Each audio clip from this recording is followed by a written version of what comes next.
Hello, everybody. This is Carlos Velez from Lacerta Bio in New York, returning with our look back at the year gone past, 2019, and looking forward to 2020. So, what did we find interesting in 2019? Well, I think we have to start with aducanumab.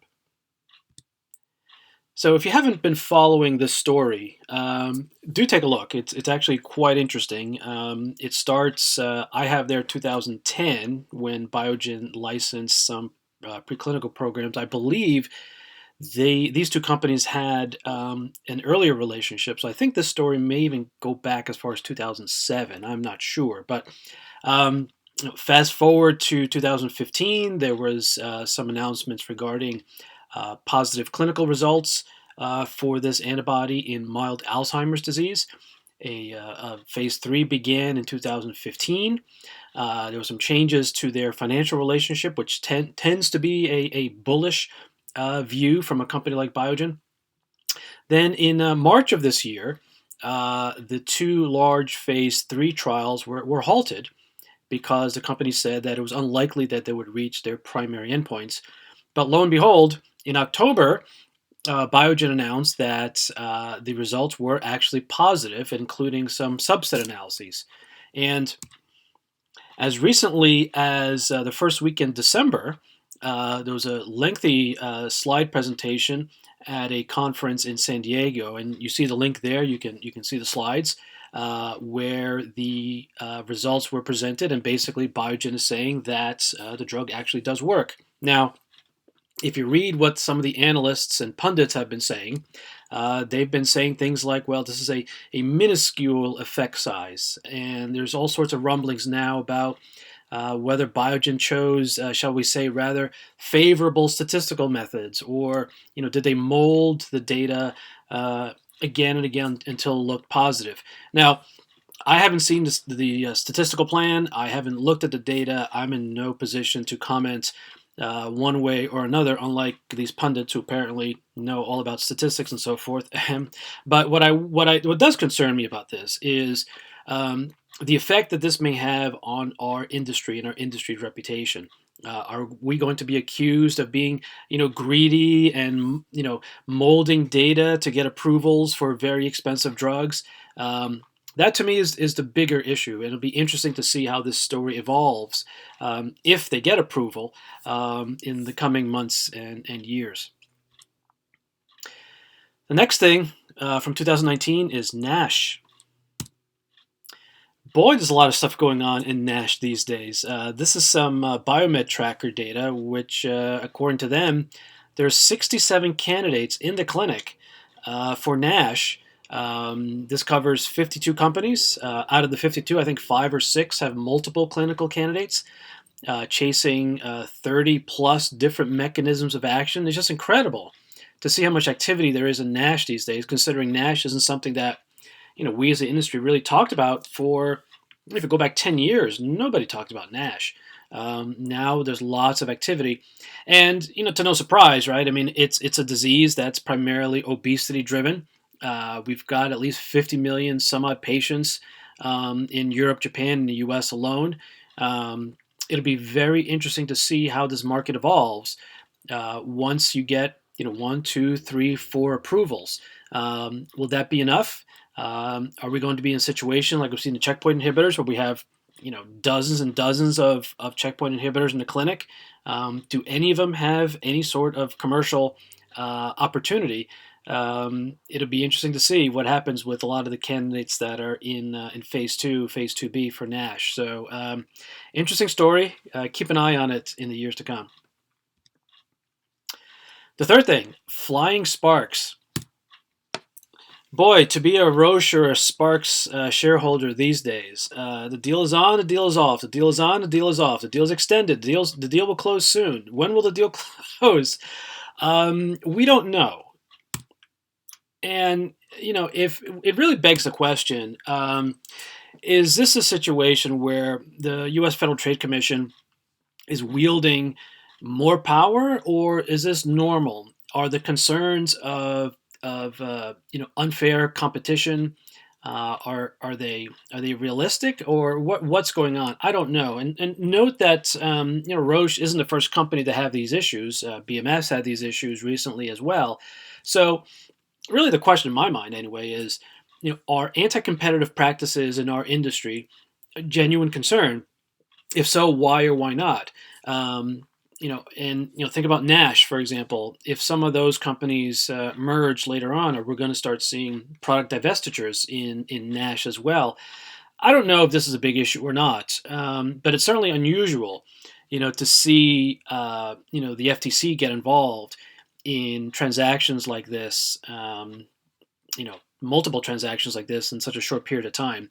Whether this is a trend or not, I don't know, but it's interesting event that took place this year. So, what's going to happen in 2020? Well, I think there's only one place to start, and that's with the U.S. presidential elections. Now, I'm not here to tell you, excuse me, I'm not here to tell you who to vote for. I have no idea who the best candidate is from our industry's point of view. I don't have a very positive viewpoint when it comes to politics in the first place. But I will say this: all of them, and I mean all of them, will have pharma in their crosshairs. Every single candidate will be criticizing pharma one degree or another. They're going to criticize. They're going to criticize us for pricing. They're going to call us greedy. They're going to be concerns about insurance coverage. We're going to get a lot of blame for the opioid prices. We're going to be accused of buying drugs from universities without paying for them. A lot of this is, some of these issues are genuine. Some of these issues should be discussed in a public forum. I think some of these issues should be discussed during an election campaign. I think that's appropriate. But of course, a lot of these politicians do not live in the world of reality and facts. They live in the world of sound bites in order to get elected. So it's unfortunate that we have this environment, especially during an election cycle. But of course, the industry, I think, bears part of the blame for this, because our responses to these types of criticisms tend to be, shall we say, rather tepid. There's a lot that we do as an industry that we should be, frankly, very, very proud of. And I still don't think this message is getting out as well as it can. Now, the investment community, of course, is also beginning to speak out, but it doesn't help really, because a lot of these accusations are just not going to go away. So I think moving forward, 2020 is going to be a really, really bumpy ride for those of us in the industry. We are going to get hammered by politicians this year. I think the industry will respond to some degree, but I think any response is just going to fuel the greed rhetoric. So, if you're going to a family function the holiday season, you may want to tell people that you work in the demolition industry or something, because we're going to get highly, highly criticized in 2020. So get ready for that. Now, if you want some rational, fact-based discussion about drug pricing and distribution and so forth, I highly recommend that you follow this guy, Adam Fine, Fein. He has a website called drugchannels.net, and he publishes these incredible data-driven, fact-heavy posts and articles about pricing and just distribution and PBMs and so forth. If anybody should be in government, it should be guys like this, because this guy knows what he's talking about. So if you want facts about how the industry works, this is one guy I really, really enjoy his writing and his work. But what's really unfortunate about this whole situation is that, we're developing cures for cancer. We're developing gene therapies that cure diseases. We're doing some remarkable things in the lab, and we're doing all these things while our return on investment, it depends on which analyst you read. I suspect our R&D return on investment is already below our industry cost of capital. It's rapidly approaching zero, which is really somewhat frightening when you think about it. We're an R&D centric industry, and we're not generating returns on our R&D. It's a troubling statement when you think about it. Fortunately, I think artificial intelligence is a key factor moving forward in terms of how we discover, how we develop drugs, how we diagnose disease, how we monitor disease, and we're going to talk a little bit more about AI in a moment. But so I do see some positive things moving forward. China, China, China. Every year when we do this, I think every year we talk about China to some degree.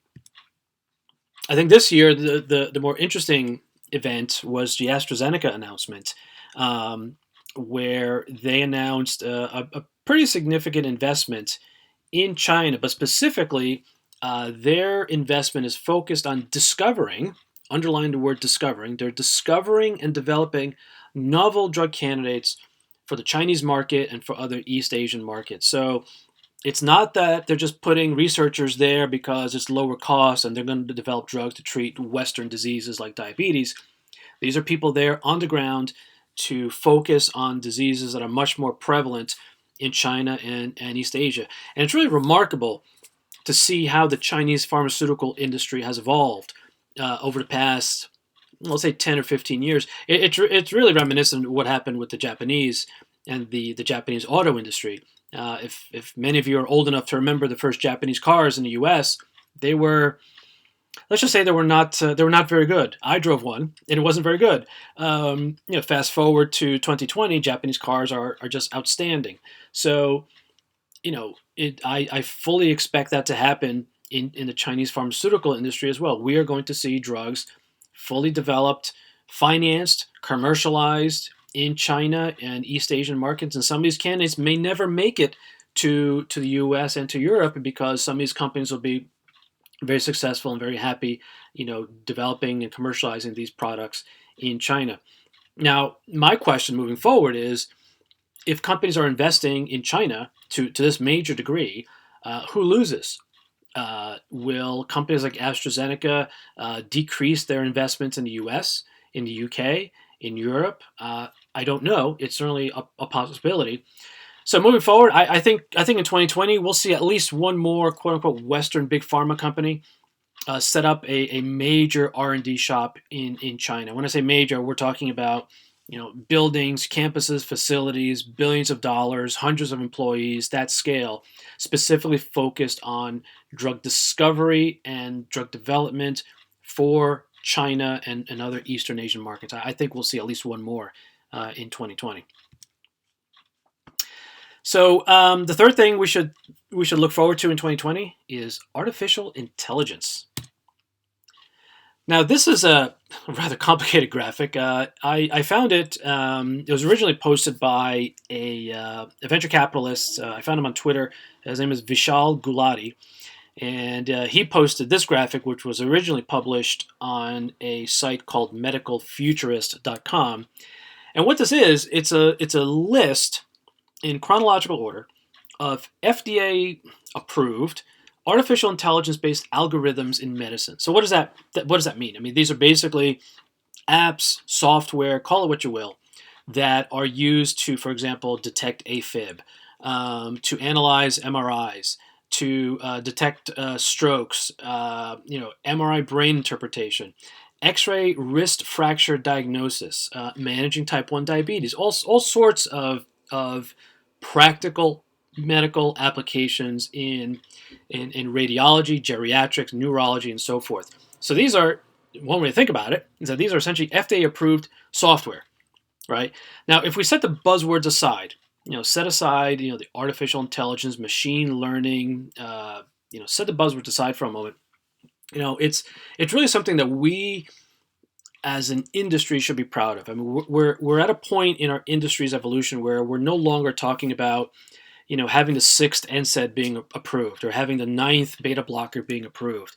We're living in an age now where, medicine is meeting computers in a way that is, it's no longer esoteric. It's very practical. It's therapeutic. It's being used in a way that can help patients in really practical, logical ways, and that is something that is really quite extraordinary when you think about how our industry has evolved, and we're going to be seeing a lot more of this moving forward. Now, we oftentimes don't hear about these things.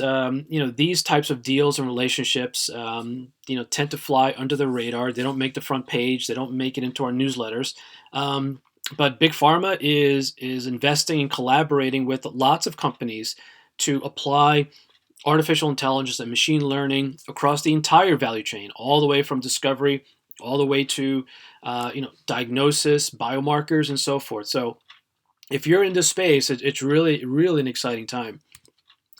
But I think where we're really, I think we're really going to see a lot of this is where we can marry, artificial cloud-based systems with, smartphones and other cheap, low-cost technologies to help diagnose disease, and which in turn can help in clinical trials, which in turn can help reduce R&D costs, and can finally reverse this trend of falling R&D. So when we think about artificial intelligence and how it's applied in drug discovery and drug development, yes, there's been a lot of noise about using it to discover drugs, but I think one of the great ways where these types of technologies can really make an impact is in reducing clinical costs. So if we can use these approaches to take a 5-year clinical study and cut that time in half because we're using artificial intelligence to process images faster, for example, that's great. Now, it'll take time for these methods to be widely accepted.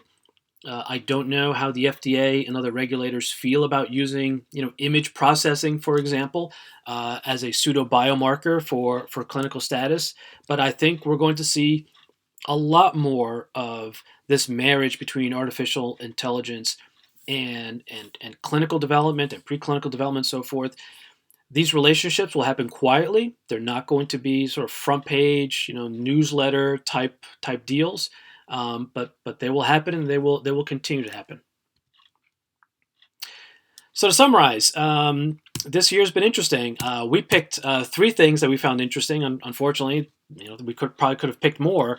I think moving forward, the elections are going to make 2020 a difficult year for all of us in the industry. But I think with the application of AI, I think the industry's prospects remain very, very bright. So thank you very much for watching and for listening. Have a great, safe, and happy end of year celebration, and we'll see all of you in 2020. Take care, everybody. Bye-bye.